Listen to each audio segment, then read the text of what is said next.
Thanks for tuning in to the Nindie Nation podcast, a weekly show dedicated to the independently developed games for the Nintendo Switch. Every week, we're here to walk you through some of our favorite games, some of the things you might have missed, and what we think you should be playing. Joining this week, as always, is Josh. Hello, Jeff. Hey, Josh, and I am Jeff. As we always do, after talking through what we've been playing and what we hope you are playing, this week, actually, we're going to talk through something different. As this is our 10th episode, we're going to talk about our top 10 Nindies, both from Josh, from myself, and from a couple of people on staff at Nintendo Village. And then, as we always do, we will run you through in our second half the big new releases of the week, as well as games that are on sale. We'll tell you where to find us, all that good stuff. But wait, we also have a contest giveaway this week as well. So we'll get to that shortly. But before we get too much further, Josh, why don't you tell me what you've been keeping your Joy-Cons synced this week? Dun, dun, dun. Dun, dun, dun, dun, dun, Spider-Man isn't on the Switch. Oh, wait, that's a different podcast. My bad. Different That's the podcast. PlayStation's Anonymous podcast. Okay. No, Nindies, get my mind set straight. Okay.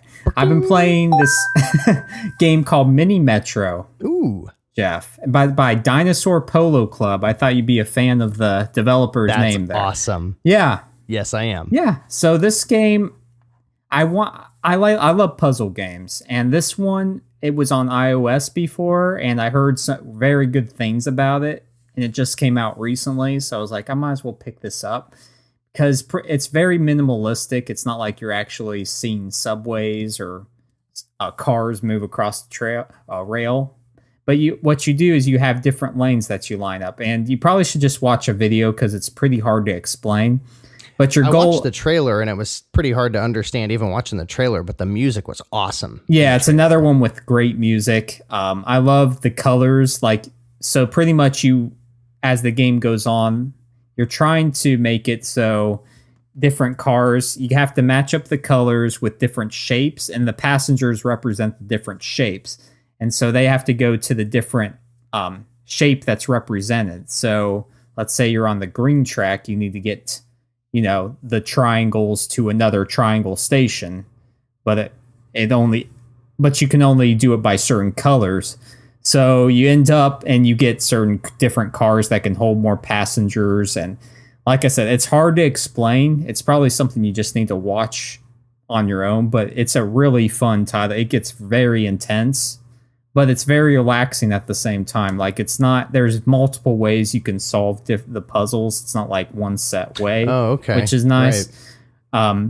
So yeah, I mean, you can make a variety, like intersecting pathways with the different colors to accomplish a goal, and they'll drop the people off at different stations that'll be picked up by another line. And yeah, it's fun though. I'm enjoying it. So now it was an iOS game. So did they build in controller support, or is it touchscreen? I personally played it in handheld mode the whole time, and there are some touch functionality, but mainly it's just it was just easier to use the Joy-Cons, I found. To go around. Yeah. But you can use it. So, but yeah, like I said, it's pretty cool. It's a nice break from all the heavy action titles we've been playing recently. Mm-hmm. And then next, speaking of action, I've been playing Ninja Clash of the Carrots. And this is from developer Pocket Trap. And pretty much, when they announced Streets of Rage 4, I had this itching for another beat-em-up title. And this one scratches the itch. But it's different. So you're like Rabbit, of course, and a ninja. Of course. And you're always running. You're always running. And as you go about, different enemies are introduced at a nice clip. And it has this, it's a humorous type of game. There's funny dialogue, and every time an enemy's introduced, it's like this big giant thing that goes across your screen, which is pretty awesome. But it's a beat 'em up. It's multiplayer, which is cool. But like I said, you're always moving forward, so you're always running. You have to go backwards, forwards, to defeat the guys, and you have a dash move, and Yeah, it's another one that you should probably watch. It has a retro art style. It's fun. I had a lot of fun with The it. character design kind of looks like what's that story-based game with the animals that are Night in the Woods? Is that what I'm thinking I of? think you are. Yeah, it has a similar. The animals yeah. kind of look like that. Yeah. This is more retro, pixelated like, but yeah, it has the same journal art aesthetic, and yeah, it's fun because like I said, there's stages. There's plenty of upgradable weapons like in between each stage. There's a nice upgrade system there. So it's something that will keep you occupied for a while. So that was a pleasant surprise. Very cool. Yeah. And then finally, for the Nintendo Village, I've been playing Shikondo. And this is a bullet hell shooter, but it has a really cool art aesthetic. Like, it's really hand painted, really beautiful to look at. Like, it's by a Korean it's from Durjurati, the publisher, but it has a Korean like art style, Asian. Yeah, it's really captivating actually to look at, and it plays just like anything else you can think of. Bullet hell shooters. Is it vertical or horizontal? It's vertical. Okay. Yeah. And then, there's like interesting enemies, the Asian folklore and all that, which is really pretty awesome. So I've been digging that. That is cool. Yeah. Yeah. Digirati's brought some good games to the Switch. Yeah. They're like every week there's probably at least one or two titles from them that come out, which is pretty awesome. Absolutely. And you have some news to share about Shikondo. We have an extra code for this. So if you want to win it, we're going to do a similar contest like what we did before for Fall of Light, where you retweet, and then give us your best synopsis of this game, and we'll pick the best one. Pretend you didn't hear Josh just explain what it is. Yeah. Just off the wall. Yeah. Just what you think it would be. Yeah. So what do you think Shikondo is? We're hoping for some good responses this week. We got some good answers from last week. We'll read those here in a couple minutes. Anything else you're playing right now? Nope, those are the main ones. Good. Let's see. On my end, last week I told everybody on the podcast that I was going to be picking up Hyper Light Drifter after hearing so much praise over the years, and I've put probably 2 hours in it, and it seems really good. Every minute I spend with it, I start liking it more. It was now you've played a lot of this game, Josh? Okay, so you'll have to tell me. I almost reached out to you over the weekend and asked, and I almost looked up a strategy guide. But as I started doing some Googling, I was like, I'm kind of think I might spoil something. Like, I kind of feel like it's like looking at a crossword puzzle and getting the cheat list. Like, what's the point if I know exactly what to do? Because I felt, and I still do, feel really lost in the game, but I'm kind of just like, it's got the 4 different quadrants, and I just find that whenever I don't know what to do, if I go to the next quadrant, I can probably make it a little bit further than I did last time, or find something I didn't see last time. So I'm kind of just bouncing around the map, and every time I get a little further and find another one of the who's-y what's-its. So my first question is, am I playing it right? I was just going to tell you, you are playing it right. You're not really supposed to know what's going on. And this game is really, as you can tell, it has an amazing art style. It does. And like the cutscenes that they show, like you don't really know what's going on, but you have a general idea of this land that has deep lore, and like, you see past civilizations that could have been standing there. Right. I like how those robot things are scary, dude. Yeah, like it's like some apocalyptic event happens that like just destroyed everything, which is really cool. And then as you talk to NPCs, they don't really talk to you. It's just represented in They have like memories or visions. Yeah, which I thought was really unique, and that was really awesome how they did that. Yeah, it reminds me a lot of Zelda in a sense. It does, and when people said that, I got a little turned off because I've only liked a handful of 2D Zeldas. And now, don't get me wrong, like Breath of the Wild is one of my favorite games ever, if not number one. Yeah. But I was a little concerned, but man, the action feels so good. Like the give and take of the timing and the amount of risk that you feel. Like if you die, you lose some progress, but not a ton. So far, like the game as a package is great. I'm having a lot of fun, and that soundtrack is awesome. Yeah. I mean, it is so dynamic in the way that it just, one of those games where it feels like there's a composer sitting next to you, like writing the soundtrack for you as you play the game.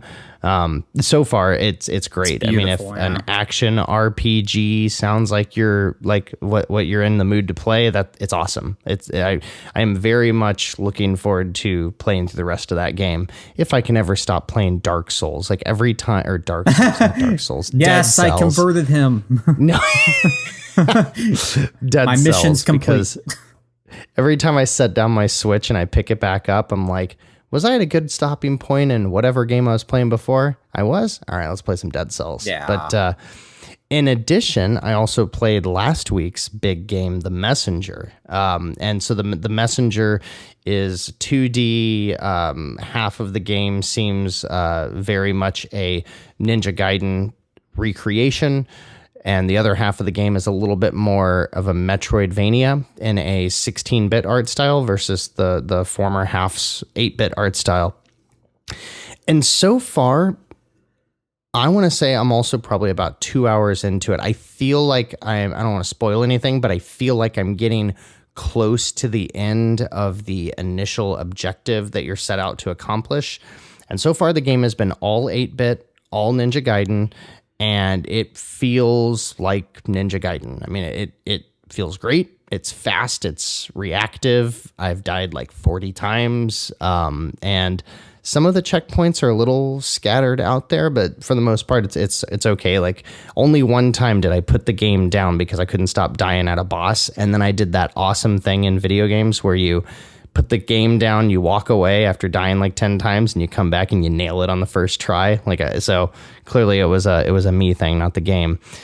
But overall, while I like it, I think it's great, I'm not seeing where it's getting 9s and 10s across the board from all the outlets. Like I saw IGN gave it an 8.8 or something like that. Yeah. And so if you've seen on Twitter, I've been reaching out to a handful of people that are giving their reviews on it, and I'm asking if it was an awesome score from the beginning. And I'm getting a little bit of a mixed bag, but so far, the Messenger seems like a great game. They're doing a lot of things right. My only real criticism of it is the soundtrack. I really do not like the soundtrack. That's feels, a change.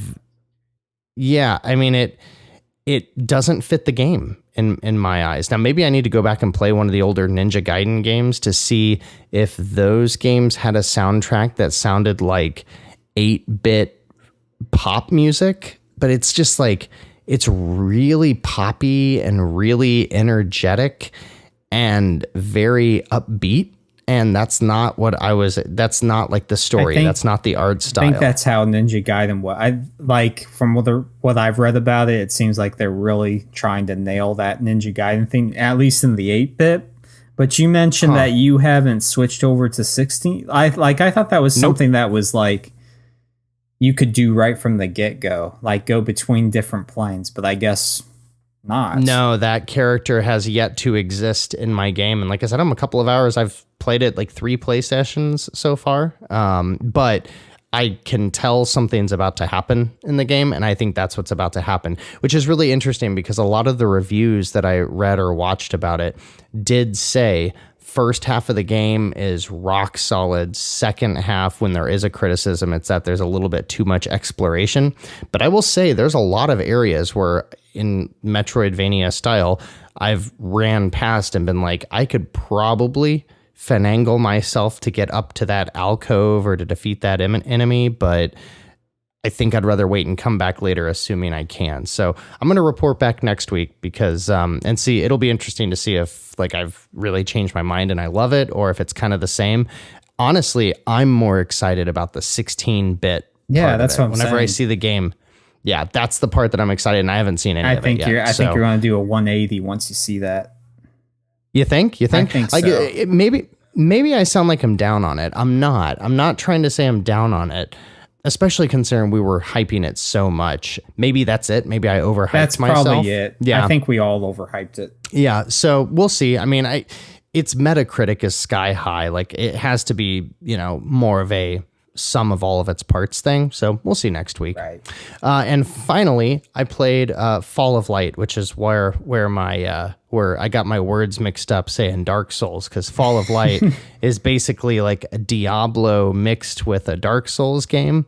I'm going to be critical for a minute and ask why they ported it to the Switch in like 640 by 480 resolution. If that, like, the text is hard to read. Every solid line is pixelated, and that's clearly not intentional in the art style. It looks like a low budget PC game. Rushed. Gameplay itself is okay. Yes, it does seem rushed. I think if I were more into Dark Souls types games, I would probably like it. I think you were a little higher on it than I was. Yeah, I definitely from the Dark Souls perspective, but definitely not from the escort based missions. And that's pretty much what the whole game is. I don't like that aspect of it. I mean, it's not terrible because it's not like she's dragging you down, because you're pretty much escorting your daughter trying to find the light, as the name implies. And yeah, it can be difficult, but it's just more of a chore just trying to drag this person around, I guess. Yeah. Yeah. Well, we want to let you try it out for yourself. Yeah. And so we put it out on the social medias last week that we had an extra code that we wanted to give out, and the call to action was, as we were joking around trying to understand why it was called Fall of Light, we asked what you thought Fall of Light was about. We got a couple of good answers, and I think one clear winner. I'll read a couple of the runners-ups. I liked Homura responded and said, when we asked, what is Fall of Light about? Why is it called Fall of Light? It's obviously about the Death Note protagonist slipping on a banana peel. A fan of that one. I'm also a big fan of any puns, and Backlog Mania Plus, backlog_blues, said it was as simple as the sun was setting. That's nice. Well done. Yeah. I also like at Trash Turkey. First of all, that handle. But he says he or it or whatever the trash turkey is, whatever gender the trash turkey identifies as, says Decepticons, Fall of Cybertron was taken.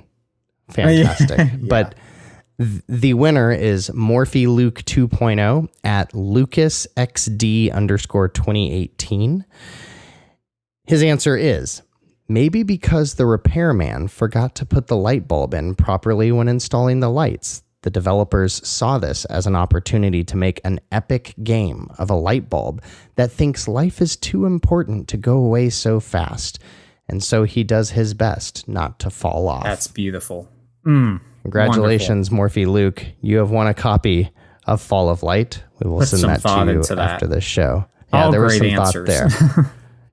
And so, as Josh said earlier, we're going to do the same thing with Shikondo this week. So if that sounds like fun, and you want to try out a bullet hell shooter, leave us a comment and what you think Shikondo is all about, and we'll pick our favorite answer next week. But congratulations, Morphe Luke 2.0. Awesome. Yeah, we'll post that on Twitter soon once the episode's up and all that. So yeah, be prepared. Absolutely. So this week, before we get into what's coming out next week and the sales, we want to run through a kind of a celebration as our 10th episode. And, 10 is kind of a milestone for podcasts. And I think a lot don't make it this far. We wanted to read out our top 10 Nindies, the games that not necessarily recommendations, but more so our favorites, which, that is kind of a recommendation, but slightly different. And Josh, you have some lists from others that are a part of the Nintendo Village community, right? Yes. Unfortunately, no one else. We wanted to get someone else on from that community to join us, but they're all busy, different parts of the world and all that. We get that. So I asked them to send us over their top picks. And so I'll just read some from the list that they have.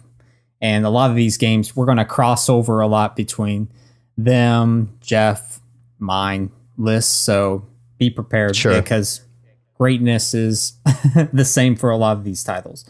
So first I'm going to read from Gary Gray, and he put SteamWorld Dig 2, Shovel Knight, Bomber Crew, Wonder Boy: The Dragon's Trap, Mutant Mudds Collection, Fast RMX, Stick It to the Man, Hyper Sentinel, Bandera, and Goner. So that's a good list. Yeah, I thought that was a really unique list. Like a lot of those titles I don't have on my list, but they're all great games in their own right. A lot of people like that Fast RMX game.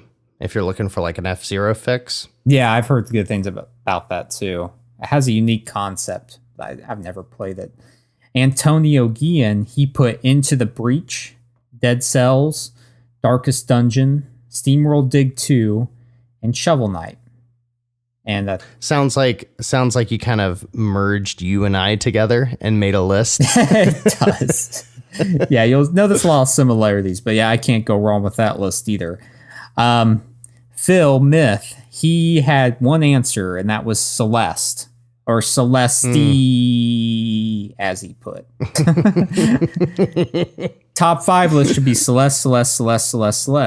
Okay. I wonder if it was top 10. Yeah. Celeste.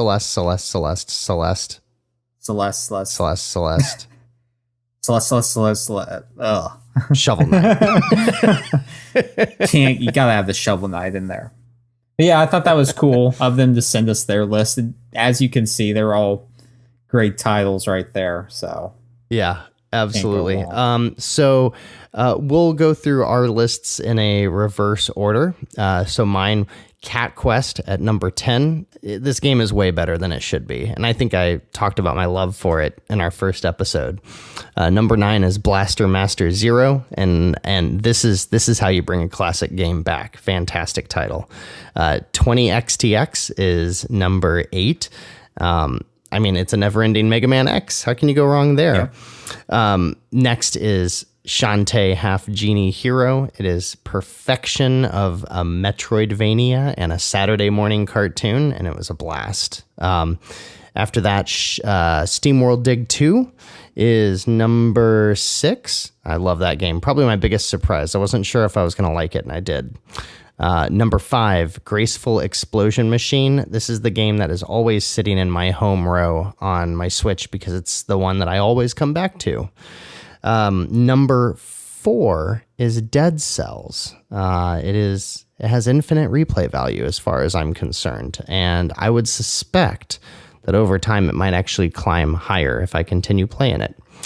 Number 3, Shovel Knight. It's the Nindie that keeps on giving, and a true Nindie. You know, this game used to be a Nintendo exclusive. That's right. This game was developed by Yacht Club because those developers left the studio that made the Shantae series and set out specifically to make a game like what they would play on their Nintendo. And boy, did they deliver. No doubt. Number 2 is Owlboy. It's just that perfect combination of story, characters, and gameplay all in one in a perfect 6-7 hour package. And number 1 is Celeste.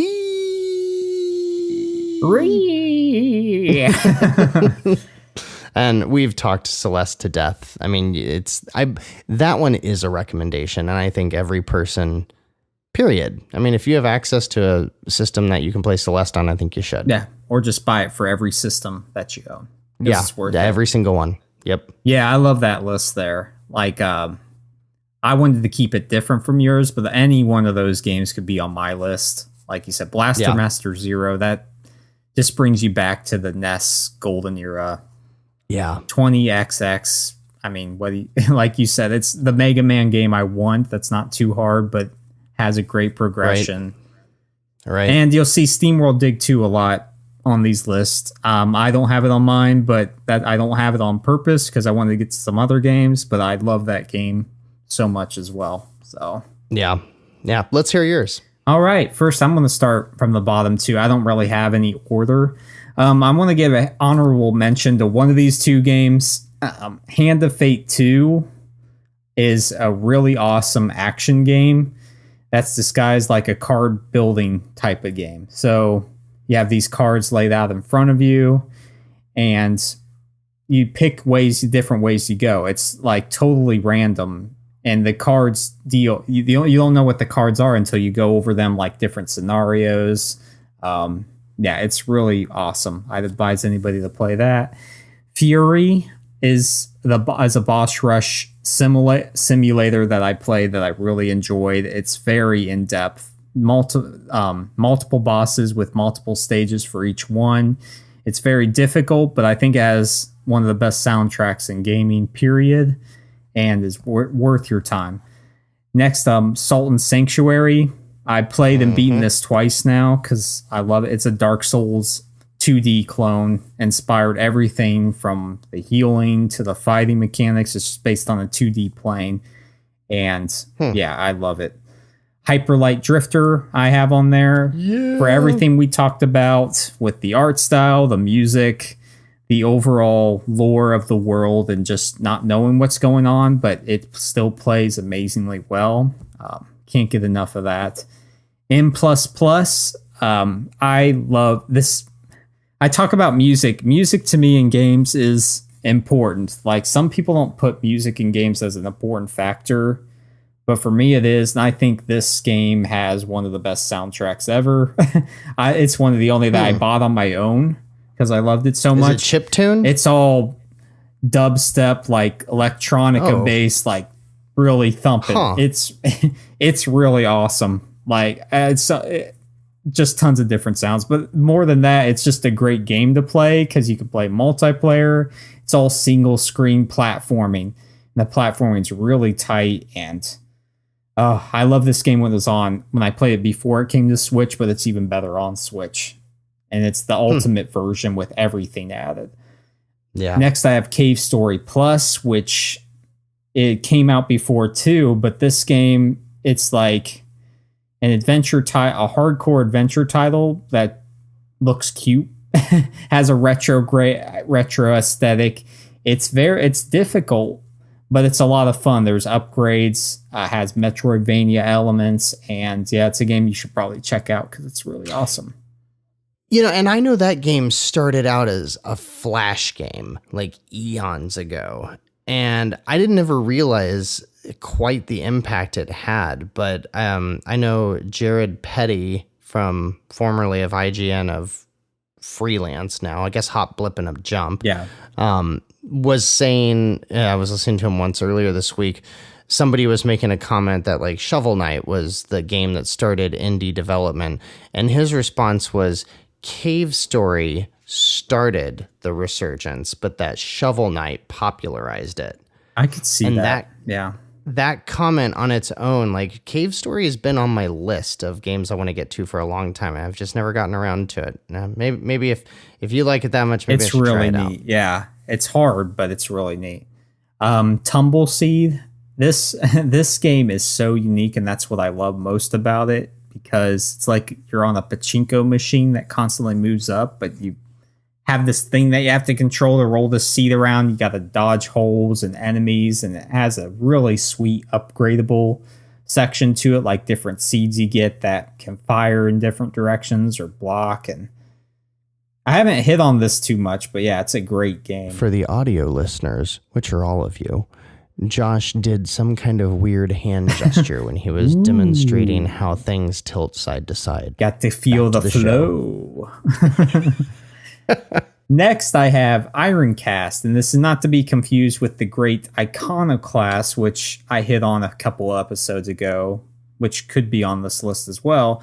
But I needed to have a match 3 puzzler on here, and I put many hours into this game. It's really awesome because it has a steampunk like aesthetic, and you go against other bots, and it's really hard, but it's really addictive too with the power-ups you get. Really fleshed out match 3 puzzler. So if you're into that, then go ahead and grab it. And then finally, I have Celeste on here. Of course, that there's not much we can say. This is the one title that I think everybody should own on the system.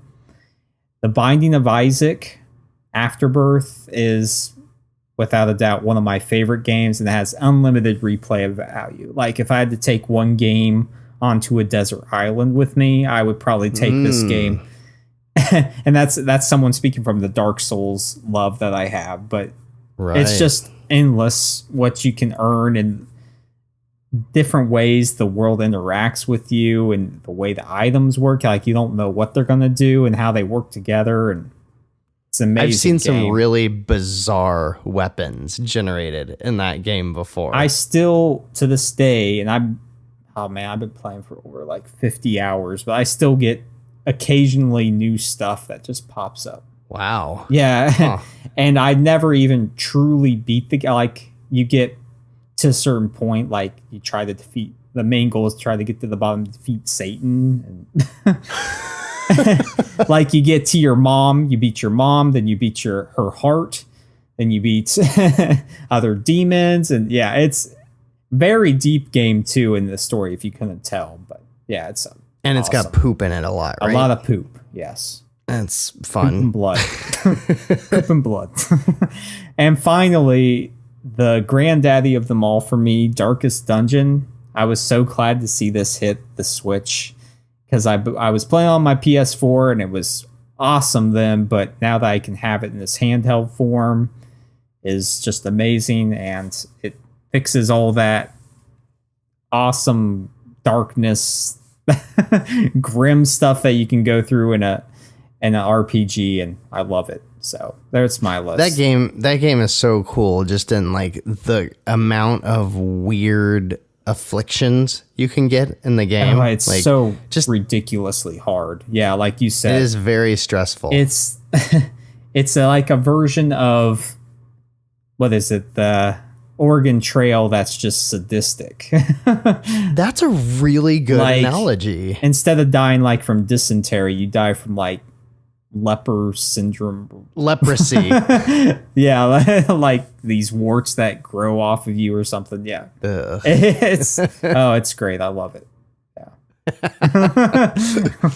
So there you have it. There are some of our top Nindie picks. Obviously number 1 is Celeste, and we're thinking that in another 10 episodes or so, maybe we'll do the definitive Nindie Nation, where we vote and take some other feedback from others in Nintendo Village and try to get a really concise top 10 list. We have like a round table. Yeah, yes. Get all of us on together and we'll debate. Maybe we could record that. Yeah. That would be a lot of fun.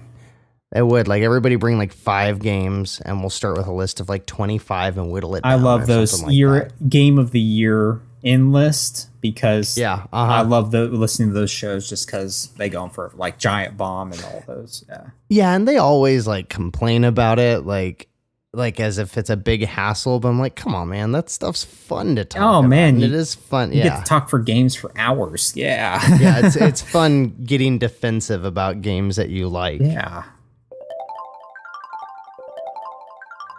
Well, as always, we'll run you through some of the new releases and games on sale for the next week. Josh, you want to hit what's coming up on the eShop in the next few days? Sure, and all these dates are subject to change, and I'm not hitting on every title, just the ones that we at Nindie Nation recommend or think look great. So I'm going to hit on SNK Heroines in this from NIS America, and it comes out on the 7th, which is tomorrow. Well, by the time we're recording, it's out now. But yeah, it looks like they hyped this up at a Nindie Direct they've shown before. And what can you say? It's a fighter with women from different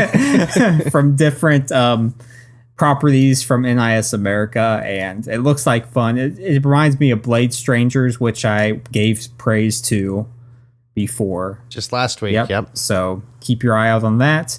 Next, we have Siggy Afar the Malusana from Sometimes You coming out 9/7. And like this is that one looks like Ghosts and Goblins. Yeah. Looks like fun. Really, it looks like a really hard platformer, but with a comedic twist to it. So it better not be like dead serious with fart in its name. The fart of death. Next, we have Dust and Elysian Tale. And I don't know, that always bothered me that they have tail spelled Tail versus I don't tail. think I ever noticed that. Yeah, that's the official name. Like, I had to do a double take of that. Like, why is it spelled like that? But it's like Berenstain Bears. Yeah. But it's by Humble Hearts. It comes out on the 10th. And it's a great side-scrolling game, action platformer that's really cool. It is. Lots of like upgrades to your abilities. I don't remember if it does like Metroidvania stuff. Does it? Are there like multiple paths or is it pretty linear? It's light. I can't remember. Light in the Metroidvania, but yeah, it's pretty linear overall. But yeah, it's really cool. Really fun game, and it is gorgeous. I'm sure the art style holds up now, but I remember like 5 years ago when I was playing that on like the PS3 or it might have been an early PS4 game. I remember really liking that game. It's really fun. Yep. Awesome game. Another one that's a blast from the past. Actually, Supergiant Games' first big title is Bastion, and that comes out on the 13th. And yeah, it's a game that we can highly recommend from the storytelling standpoint, gameplay, the narration by one man that talks through the whole thing is on point. Yeah, it's great. Yes. Next, we have Nefarious from Digerati. See, I told you they'd come back around. Yeah, they did. It's on the 13th as well. This looks pretty cool because it looks like you take you're like an evil entity that takes over his minions, and you're trying to cause chaos and destruction. So keep your eye on that one. And we can't forget about Surgeon Simulator CPR edition from Bossa Studios, which comes out on the 13th. And yeah, no idea we were getting a new simulator game. Yeah, that could be fun for Let's Play content. Yeah, I really like the VR one, and you probably can use the Joy-Cons in new and gross ways in this one. You're right. So thrusting, with thrust your scalpel into the eye socket or whatever. Right. Next, we have Wasteland 2 Director's Cut from In Exile Entertainment, and this comes out on the 13th as well. This is a heavy, hardcore style isometric strategy title, but, like in the post-apocalyptic setting, it's really cool from the little bit I played back on the PS4, but I'll probably get it again because I want it on the Switch. And isn't this, it plays like the old Fallout games, right? Yes, it's a love letter to the old Fallout games. Yeah, weren't there a lot of people involved with the old Fallout games that made it? I think there were. I think it was. Yeah, there were a lot of the original creators, and since Fallout was bought out by Bethesda, and they came out with Fallout 3, and history was born. They went on and did this love, going back to what Wasteland 1 was and making it pretty. So yeah, very cool. Yep. Next, we have Defunct from Sodesco coming out on the 13th. I don't know why I put this one down, but it looks pretty neat. So if you want to check that out, you can. Next, I have the Spectrum Retreat from Ripstone Publishing, 1913. And I know why I put this one down because I didn't know what it was, but it looks pretty cool. Like an actual mystery, like maybe point and click adventure type of title. Okay. Retreat meaning like, is it like a kid's retreat or something like that? Like a camping trip or something? Or no, this is like robots and futuristic and out there. Yeah, I liked my version better. I did too, actually. But I'll take it. And finally, we have Shadow Fight 2 by Neki. Nekki, not like Neki. And like I'm necking. Yeah. No. I just want to make sure that's no. But that's coming out on the 13th too, and it looks pretty cool. It's a fighter, but your fighters are black and white. I guess as you hit them, they gain more color or something. I don't know. It looks interesting. So I like seeing new and inventive ways that they come up with these indie titles. And yeah, there's your new releases.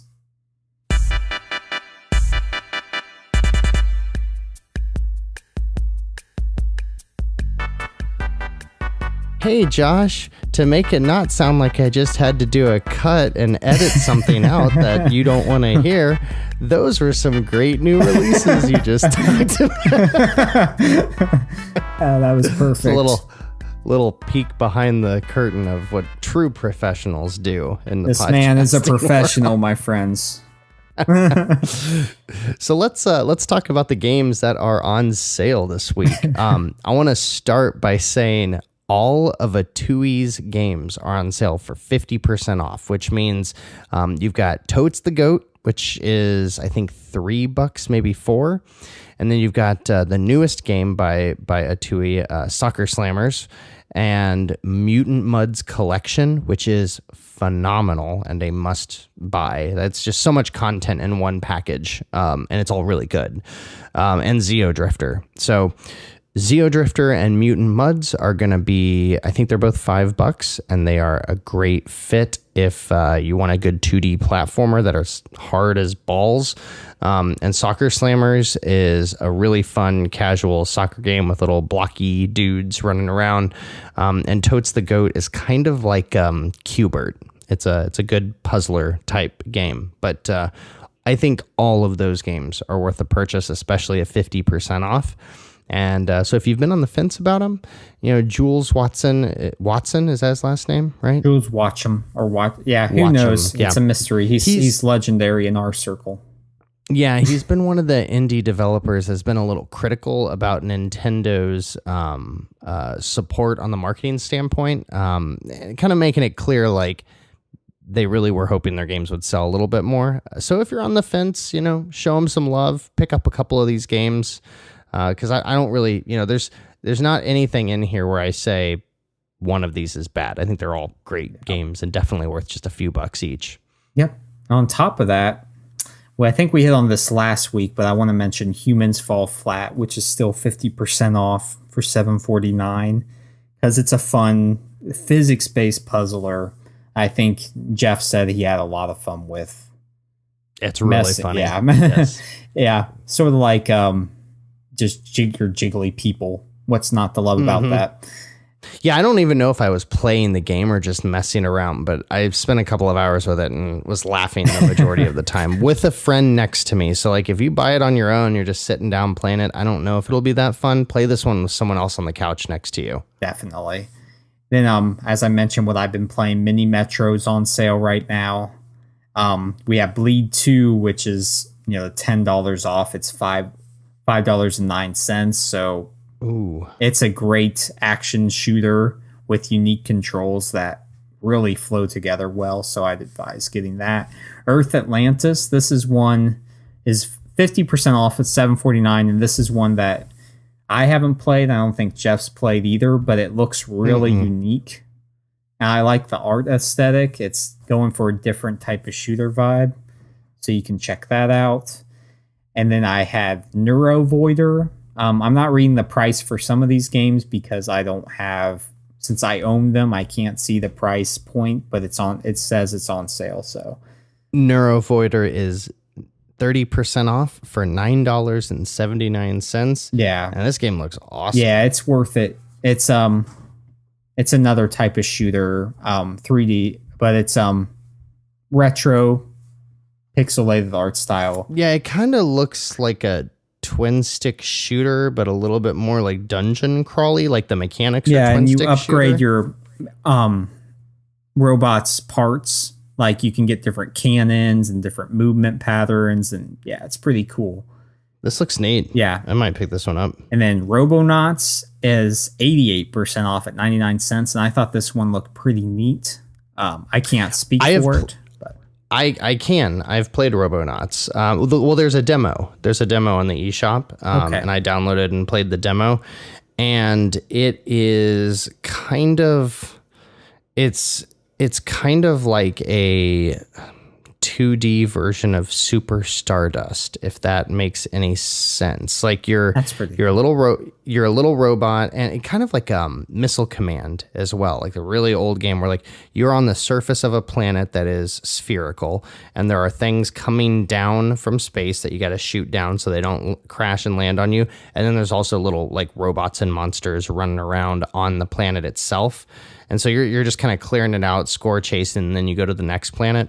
And I remember I had that game on my wish list and was debating between it and something else. I played the demo and I said, not for $7 or whatever it was at the time, but for 99 cents, I'm going to get this. Yeah, might as well. It's fun. It's not a bad game by any stretch. It's just, at the time for spending money, something else looked good, but I'm going to pick this up for 99 cents. It's got local co-op and 2-player as well. Cool.